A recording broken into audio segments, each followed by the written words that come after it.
10వ విడత బొగ్గు గనుల వేలాన్ని ప్రారంభించారు కేంద్ర బొగ్గు గనుల శాఖ మంత్రి కిషన్ రెడ్డి. కార్యక్రమానికి డిప్యూటీ సీఎం భట్టి విక్రమార్క హాజరయ్యారు. ఈ కార్యక్రమానికి సంబంధించిన పూర్తి అప్డేట్స్ ని మా ప్రతినిధి సుధీర్ అందిస్తారు. సుధీర్,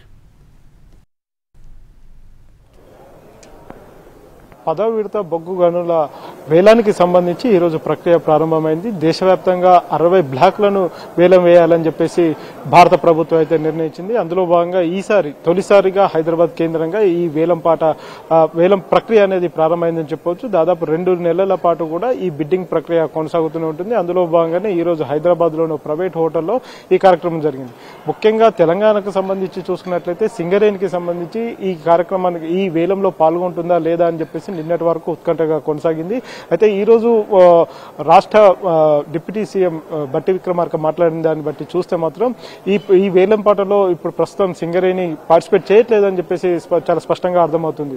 అయితే తెలంగాణలో ఉన్న సింగరేణికి అన్యాయం చేయొద్దు అని చెప్పేసి భట్టి విక్రమార్క కేంద్ర మంత్రి కిషన్ రెడ్డికి ఒక వినతి పత్రాన్ని కూడా సభా వేదికగా సాక్షిగా కూడా ఆయన ఒక లేఖను అందించడం జరిగింది. ఇందులో సింగరేణి ప్రస్థానాన్ని ప్రస్తావిస్తూ భవిష్యత్తును కూడా దృష్టిలో పెట్టుకుని సింగరేణిని కాపాడాలని చెప్పేసి ఆయన అభ్యర్థించారు. అంతేకాకుండా గత ప్రభుత్వాలు తీసుకున్న నిర్ణయాల కారణంగానే తెలంగాణలో సింగరేణి పూర్తి స్థాయిలో నష్టాల్లో కూరుకుపోయింది. అదేవిధంగా ఇది పెద్ద గుదిబండగా మారబోతుంది అని చెప్పేసి కూడా ఆయన వ్యాఖ్యలు చేసిన పరిస్థితి కనిపిస్తుంది. ప్రస్తుతం సింగరేణిని కాపాడుకోవాలంటే కేంద్ర ప్రభుత్వం ఖచ్చితంగా ఒక రిజర్వేషన్ పద్ధతిలో, ఎందుకంటే సింగరేణికి అపారమైన అనుభవం ఉంది కాబట్టి సింగరేణికి ఉన్న అనుభవాన్ని దృష్టిలో పెట్టుకుని రిజర్వేషన్ ప్రకారం దేశవ్యాప్తంగా వివిధ రాష్ట్రాల్లో ఉన్న బొగ్గు బ్లాక్లను సింగరేణికి కేటాయిస్తే ఖచ్చితంగా రాబోయే మరొక 30-40 సంవత్సరాల పాటు కూడా సింగరేణి బతుకుతుందని చెప్పేసి ఆయన ఆశాభావం వ్యక్తం చేశారు. ఈ విషయానికి సంబంధించి ఇప్పటికే కేంద్ర బొగ్గు గనుల శాఖ మంత్రి కిషన్ రెడ్డి స్పందించి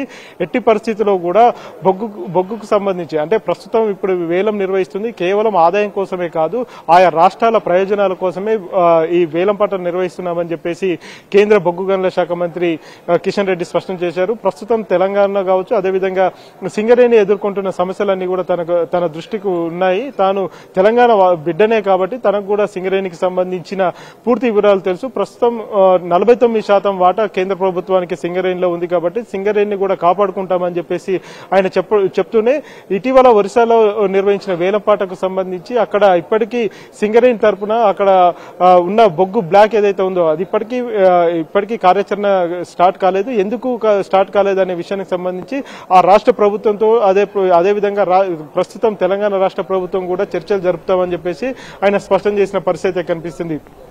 ప్రస్తుతం దేశంలో గోల్డ్ అంటే బంగారానికి సంబంధించి విలువ ఎక్కువ ఉన్నప్పటికీ కూడా నల్ల బంగారం అనేది అత్యంత విలువైందని చెప్పేసి ఆయన చెప్తూనే